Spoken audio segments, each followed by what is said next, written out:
কৃষ্ণ কৃষ্ণ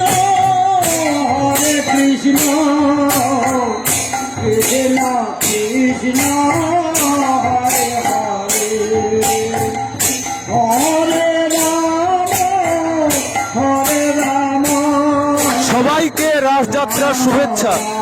আপনারা দেখছেন পূর্ব মেদিনীপুর জেলার অন্তর্গত ভগবানপুর হরিরপাট মন্দিরের দ্বাদশ রাস উৎসবের অনুষ্ঠান। হরে কৃষ্ণ কৃষ্ণ কৃষ্ণ হরে হরে হরে রাম হরে রাম রাম রাম হরে হরে হরে হরে কৃষ্ণ কৃষ্ণ কৃষ্ণ হরে হরে হরে রাম রাম রাম হরে হরে হরে কৃষ্ণ কৃষ্ণ কৃষ্ণ সকল কৃষ্ণপ্রেমী ভক্তরা দেখতে থাকো। হরে রাম হরে